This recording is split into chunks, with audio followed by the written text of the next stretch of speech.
Hi everyone. You're watching the Toilet Board Coalition's Virtual Summit 2018.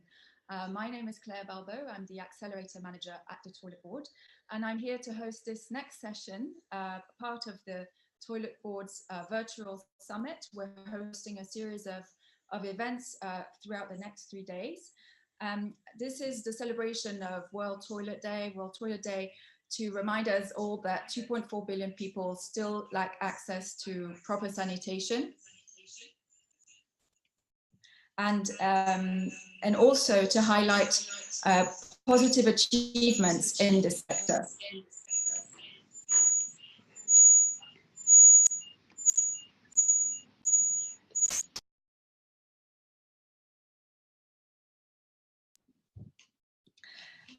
For those of you who've just joined, the TBC supports sanitation innovations working through the market, and we create partnerships for large and small businesses through the Accelerator program particularly, but you will hear more about that on Wednesday. If you join in our live session, then please do. So what I want to highlight for you today throughout the toilet economy is toilet integration, also known as T-Bus. T-Bus provides safe sanitation to women in Pune, in India, through their innovative idea of converting old school buses into toilets and much, much more. T-Bus was actually part of our 2018 program, Accelerator program this year, and benefited from support from Unilever, Kimberly-Clark, and Firmenich. This project is particularly interesting as it highlights the connection between toilets, cleanliness, odor, as well as the impact on women's health and feminine care. So what I'd like to do is share the interviews that we've conducted last week with the people involved in this project very closely from the three organizations. First of all, starting with Ulka Sadalkar. She is the director at Saraplast and has been leading the T-Bus business, as well as Lisa Hawkes, who's from Unilever Transform Sustainable Behavior Change Manager, and has strongly contributed to the evolution of this business model. For being here. So first of all, Ulka, can you tell us about the story sort of behind T-Bus and how this brilliant idea came about, a little bit of the history behind it, and why the focus on women more particularly, and how this product is responding to this need? So we all know that adequate sanitation and hygiene are key determinants of good health, and poor sanitation services pose a serious risk of infectious disease among those exposed to such an environment, and particularly women, because partly as a result of women's biology, given that women menstruate for a large part of their lives, and also because as a society we assume a subordinate position in this society. It was never thought of, or it's not the most significant it was never thought of making a priority. Women's sanitation was never made a priority here.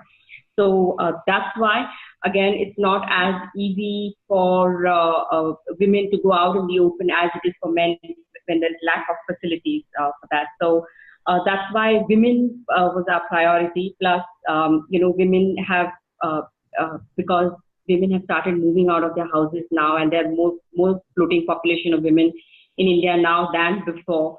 More girls are going to school, more women are working in places, there are women in police forces. So it was something that even the government wanted to do, provide these facilities for women.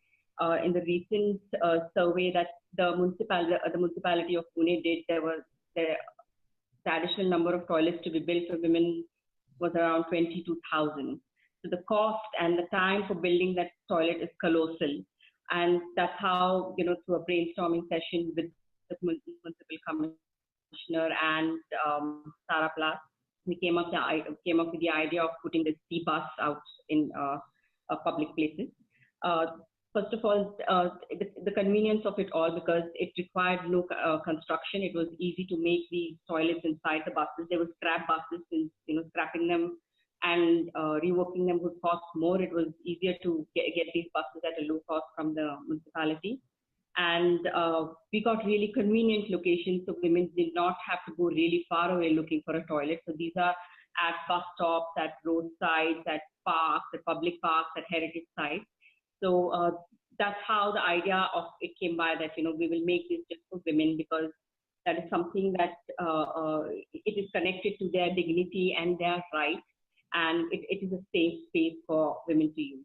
And so we took these buses, put in really nice toilets, and the whole idea was the model that we thought was, instead of just making toilets and putting it out there, we thought a service model would be the best to go by. So we have an attendant in the bus who is there throughout to ensure familiarity and safety and hygiene of the bus. And we've put about 10 of these in all locations. Again, the whole point was to have a functional space where you have adequate enough space for a toilet, adequate ventilation, adequate lighting, running water to use. So all this came in together and formed the T. T in Marathi also means her, so it's a toilet for her. Excellent. Yeah. Thank you. And so I think from this original idea of having toilets in buses, this model sort of evolved over time, and particularly during the last months and this past year. What are some of the changes to the model that you've thought about, or new ideas, and how did that come about? Yes, so initially the trend in India has been to just build toilets and leave it out there. There was never a service or an operational model attached to it. So in the last 1 year, 1.5 years, we've learned that service model is a very, very important aspect of making this sustainable.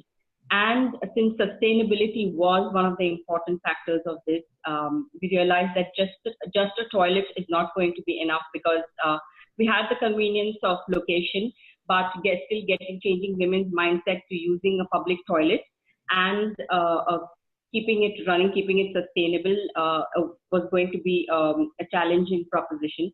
So we had a thorough market research and an internal survey done, through which we found that probably bundling a couple of service models with this would make it sustainable. So one of the revenue sources for this C is where women consumers pay for using the toilet, and the other out of the other concepts that we really brainstormed over, the two concepts that we're going ahead with right now is the C freedom and the C health. C freedom is again to provide a freedom to the floating population of women that leave their house and are up and about. So to give their basic needs from a toilet, that is, water, a toilet, and there is a space for them to relieve themselves if ever need be, especially for women when they're menstruating. They need not worry about, where they will find the next toilet. If it's on the route, they know where to make the stop. So we make available sanitary napkins too. There is a changing station inside, and also we're putting up a laundromat now, which allows her more free time outside. And she can drop her clothes in the morning for a wash and collect them back in the evening. So she doesn't have to go.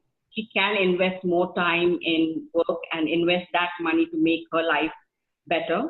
Mm-hmm. And the other concept that we are going with is the health.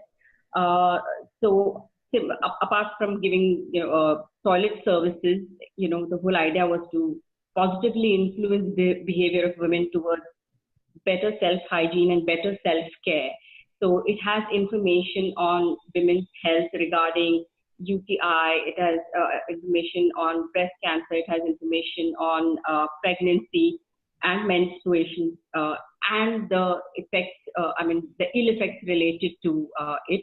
So this is a private space where she can get information for all this, where she doesn't know, where she would feel a little awkward to go outside and get information on this. So what we have done is maybe not just offer a toilet, but offer a wholesome solution to women where it would be a sense of freedom for them, and also empower them, and also give them information on what they require. Right.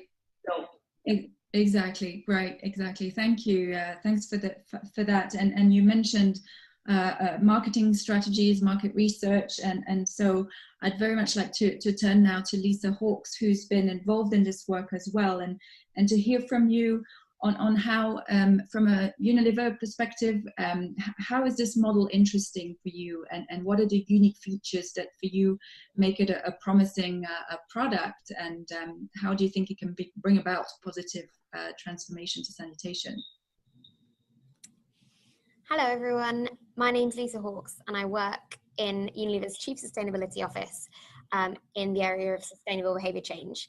I just wanted to say a little bit about my journey into the world of sanitation first, which started when I worked with Clean Team, which is a container-based sanitation model in Ghana. And I helped them to grow from a project of 100 toilets to a business of 1,000 toilets. And that really got me hooked on this area because I thought it was so important and impactful. Since then, I've been working and involved with the Toilet Board Coalition since its inception. And I've worked with several of its accelerator companies, including Saraplast, but also Sanitation and Safisana. So to frame it in the context of Unilever, at Unilever, we put sustainability at the heart of our business model through the Unilever Sustainable Living Plan, the USLP. And we believe this helps us to do well by doing good, by impacting on our business in 4 key areas. So it helps us to reduce our costs, it helps us to increase trust in our organisation, reduce risks to the organisation, and increase growth. And the USLP has 3 main pillars, which are enhancing livelihoods, reducing our environmental impact, and improving health and well-being. And it's that last one, improving health and well-being, which is where our work on sanitation sits, such as this project. But for the whole USLP, we know in order to deliver change on the scale that we would like to see in the world, we must collaborate with others. And so this is all about partnerships for us, which is why it's relevant to the topic of the discussion. So moving on to the Saraplast project, I support Saraplast in 2 capacities. So firstly, as a mentor through the Toilet Board Coalition, as Claire was describing earlier, and secondly, through Transform, which is a joint initiative between Unilever and the UK Department of International Development. And what Transform does is it supports social enterprises who are creating market-based solutions to household needs, such as sanitation. And it uses grant funding and matches Unilever expertise to help these businesses test new ideas and remove barriers to scale. So first of all, about the topic of innovation. We believe that innovation is essential to meet SDG 6 and provide safe water and sanitation for all, because the systems that we've got that work in developed markets are really water intensive and also very costly, both in terms of the capital and the operating costs. And so they don't just transfer, it's not that we can just sort of cookie cut from one place to another. And so we need new models. And we've got great entrepreneurs like Ulka working in this area. But what we want to do is give them the best possible chance of success. And we believe that by giving them access to skills like the ones that we have at Unilever, it can really shore up their and strengthen their plans. So we find Saraplast model really innovative because what it's doing is leveraging the existing infrastructure that's already there beneath the ground. So in Pune, there's existing sewer lines, water lines, and electricity lines beneath the ground. And what they're able to do by positioning the buses above those is leverage existing infrastructure, which means that it's a cheaper solution and a more cost-effective solution. As Ulka was mentioning, the Saraplast project is about creating additional revenue streams. And so what we want to do with that is provide additional funding streams that allow them to be a sustainable business model, but also that could cross-subsidize and provide access to these buses for poor people for free. So an important component of that is about making these toilets about more than just being a toilet. So if you think about this, you're very happy to use a toilet in a cafe, but it's very difficult if someone said, "Hi, I'm a toilet, do you want to buy coffee from me?" So the framing of the proposition is really important in what people will accept. And Ulka was describing the two concepts, the two different ways of framing this that we're going to be working on together and testing. She was describing, first of all, the health bus. And really this came from a nice and interesting user insight that it's really hard to get reliable health advice. And women are asking their friends and their families, but often they only know as much as they do. And they'd never go to a doctor just to ask a question. And if they go into a pharmacy, it's often male run or there'll be men in there. They're not comfortable asking about women's health issues in that context. So we thought we would apply this, this space that we've got, which is women only, it's safe and it's private, and see if we could extend and broaden that concept into the area of women's health. And then the second area that Ulka was describing is about freedom. And the insights there was about that women are really busy. We've got women who are holding down jobs, but also have the responsibilities of most of the housework at home, and they have very little time for themselves. And so what we're trying to do with the freedom concept is free up some of their time and provide household services such as laundrettes and pre-chopped vegetables to help make their cooking easier. So one of the key aspects with Transform is about identifying where Unilever's skills can help our projects. So in this particular case, we've brought in a marketing expert from our Domestos brand who's been helping with the marketing, and we've also got a project manager to help with the overall project management and make sure the project runs on time. And I'd love to hear Ulka's views on this, but I feel that marketing has been particularly important. So they are moving from a business-to-business model. This is their first business-to-consumer model. And so there's a lot that of Unilever knowledge that we can tell them about how we approach this, and we'll apply it to this business. So finally, you asked about why is this model transformative to women and girls? And I think that's because it provides them with a really exceptionally clean toilet. We know that we interview our customers quite regularly, and we know that 99% of the people surveyed were either satisfied or very satisfied with this toilet. To just wrap up, so in conclusion, at Unilever, we believe partnerships are key to both SDGs, but also our Unilever Sustainable Living Plan. Transform is a great mechanism for partnership and Unilever to partner with small enterprises like Saraplast. And finally, Saraplast is a great example of an innovative model which really targets and reaches women and girls specifically. Excellent, Lisa. Thank you so much for all that just comprehensive information and more details on your involvement directly with T-Bus.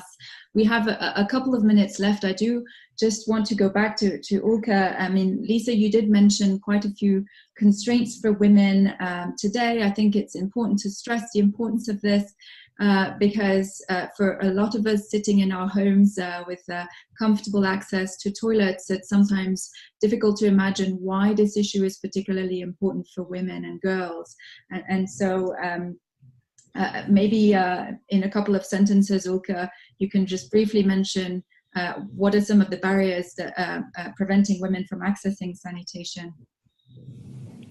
So particularly from where I come, we live in a dense city, so there is very inadequate space to build these toilets. Plus, because it's lack of service model, there's not, even if toilets are built, they're not functional with adequate water and adequate lighting, and they're not safe spaces if they're not manned right now. So these are some of the barriers which the government alone cannot run. Because there's lack of space, the toilets are built where space is available and which is not convenient for women to access these toilets. So one of the barriers is space, which we have kind of overcome now with the T-Bus. And the other is the perception of a public toilet in India right now is that people think that, public toilet means it's going to be dirty.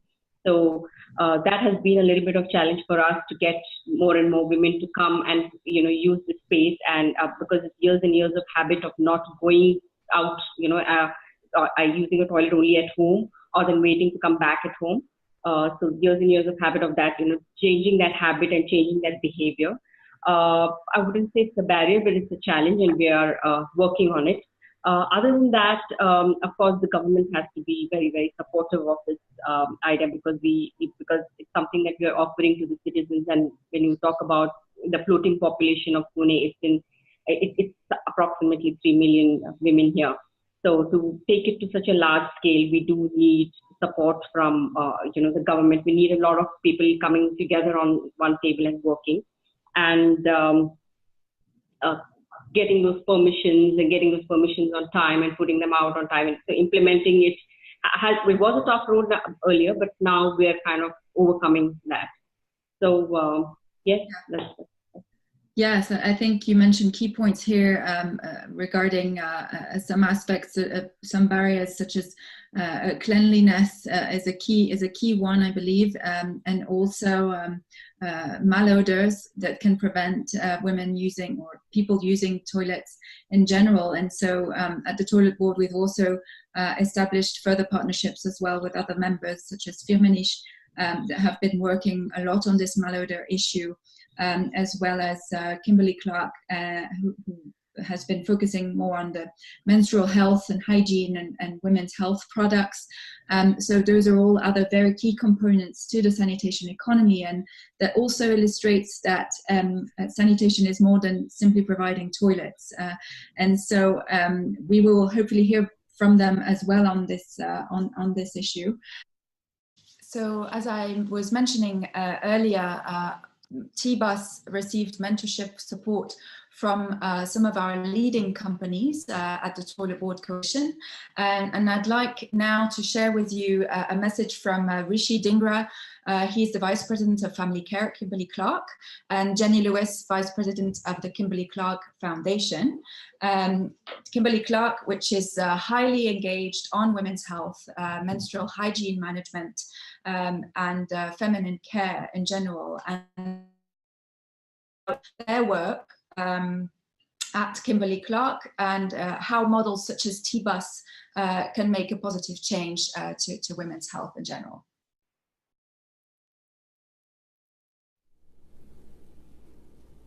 Hi, I'm Jenny Lewis, Vice President of the Kimberly-Clark Foundation. At Kimberly-Clark, we believe that access to sanitation is not a privilege, it's something that everyone deserves. Hi, I'm Rishi Dhingra, Vice President for Global Family Care at Kimberly-Clark.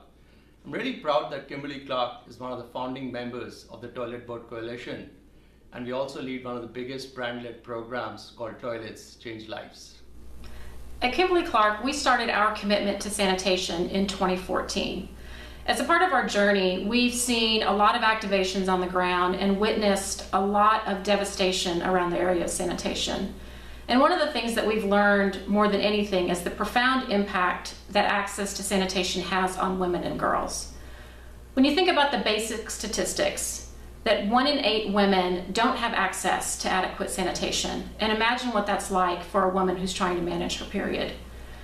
On average, girls miss between 4 and 6 days of school because they don't have adequate bathrooms in their schools for girls. Again, managing a period during that time is very, very difficult, and they miss school, and then they eventually fall behind, and they increase their likelihood of dropping out of school. And lastly, women and girls wait until the end of the day when it's nighttime and they can go to the bathroom undercover. And that increases their risk of violence, attack, injury. And those are statistics that at Kimberly-Clark we're committed to trying to drive change and improve those statistics and help women around the world. Our feminine care line, Kotex, is based on the premise of empowering women and enabling women and girls to embrace their femininity. At Kimberly-Clark, earlier this year, we embraced a pilot in Bolivia to build bathrooms in schools specifically for girls, to give them a place that they deserved to have access to sanitation, but then also manage their periods. What we learned throughout this journey is that menstrual hygiene education is just as important as providing access to the facilities themselves. So we found that the education component was really instrumental in driving change in these schools. Not only education for the girls, but educations for the teacher and the staff, and even the boys in the school, so that they also understand that having a period, it's no big deal, and it's just something that happens to girls, and we all need to embrace it and understand it. And so we've found in our learning every day to understand better how we can integrate menstrual hygiene education with access to sanitation and building bathrooms around the world. The sanitation economy can provide a positive influence on overall women's health. A core tenet of the sanitation economy is the toilet economy, which is creating and providing access to safe, hygienic restrooms. These restrooms also serve as a safe haven where young girls and women can come and manage their overall menstrual health management, change the fem hygiene products, dispose them off safely, but also around these restrooms we can create an epicenter of knowledge around other women's health related issues. And that's how I feel the sanitation economy can positively influence the overall women's health.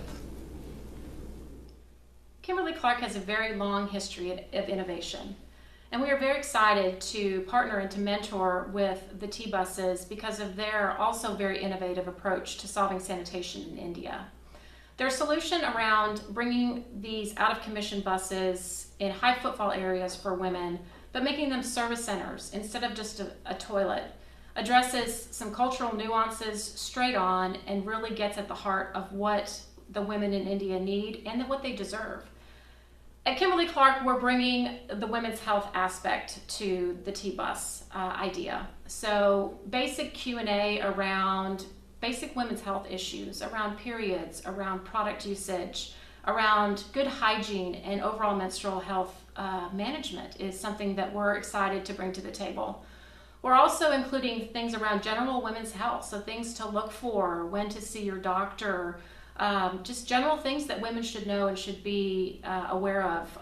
And being able to go into the T-bus to get these types of services is something that we're very excited to be a part of.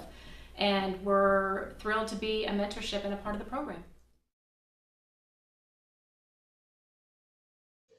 And finally, we're very pleased to have worked with Firmenich in this project, which very strong expertise on fighting malodor, which is a very key aspect in sanitation.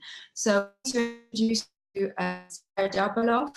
She is Director of Technology Business Development at Firmenich, who will explain a bit more why and how they work in connection to sanitation. Hi, my name is Sarah Darbeloff, and I am Director for Business Development for Fragrance Technologies at Firmenich. And it's a pleasure to spend a few minutes talking to you today.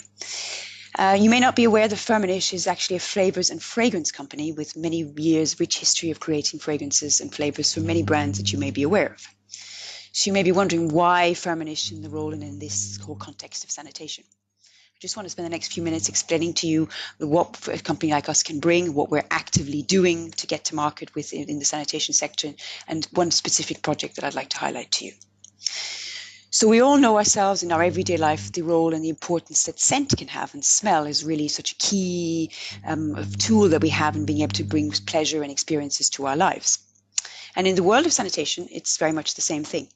We know from experience in consumer studies we've done in the past and again recently that one of the big barriers to use of toilets and continued open defecation in the poorest countries is the fact that the toilets are very often not clean, lack of cleanliness, and also the bad smells. From a recent study that we saw, 70% of people said in India that they would be willing to pay more for a better and nicer toilet experience and a clean toilet. So clearly, smell is something that will really put people off. If it doesn't smell good, they won't use the toilets. So what Firmenich have been doing is working in this area of science of smell. So we've really been honing our expertise in the area of really understanding olfactively what is happening in the nose and how we can create a better scent experience through good malodor control technologies. So we've invested heavily in a program around receptor-based discovery, where we've really made the understanding and the link between the receptors in the nose and how we smell in our brain. And by really understanding that and targeting specifically latrine odor in South Africa and India, we're able to create a much better and effective fragrance solution that not only smells great, but also counteracts significantly the bad odors found in the toilets. So that was the first stage of the project. The next stage was then to bring it to market. Clearly the implication, the moving forward, basically the real crux of the project is getting it to market effectively. And there we've been working with different business partners and in different formats to bring the technology to the market in a format that the consumers will engage with and relate to. One such project is a project we're very pleased to be involved with through the Toilet Board Coalition, which is with a sanipreneur who's based in India called Saraplast. They have got many different arms around the sanitation area, but the one particular one we've been working on is something on their TI buses, where they've taken old buses, converted them into toilets for women. Specifically, they've been upgraded to offer women really good facilities and a range of different things, not just toilets, but they want to hope to offer Wi-Fi, toilet changing, diapers, nappy changing facilities, and so forth. And with that, we've been able to incorporate our technology around the improved sense of smell into simple air freshener solutions that can be added into the toilets and bring a great fragrance experience and counteract the bad odors. So the toilets are being regularly cleaned by the attendants, and on top of that, we have the great fragrance smell with the technology to deal with any odors that may arise between cleaning. And in fact, the fragrances are so nice that they even waft out outside the bus. And because of people walking by, consumers, they smell the nice fragrances and encourages the women to come in and use the buses even more. So this is something we're very proud of. We're piloting at the moment in one bus. We hope to move across a lot more buses in Pune in the future going forward. And this is a real example of science in action. So bringing a needed solution to the consumers in an easy, applicable way. So we look forward to connecting further in the sanitation section and bringing more innovation to this much needed area. Thank you. And I want to virtually thank all of my panelists on this session. Thanks very much for contributions. I think that through this session, we've seen that providing sanitation is actually much more than a toilet, and the T-Bus illustrates that very well. So thank you very much indeed, and stay tuned. Full program of the 3 days with the Toilet Board on sanitationeconomy.com. And now over live from India to my colleague Venu Gupta.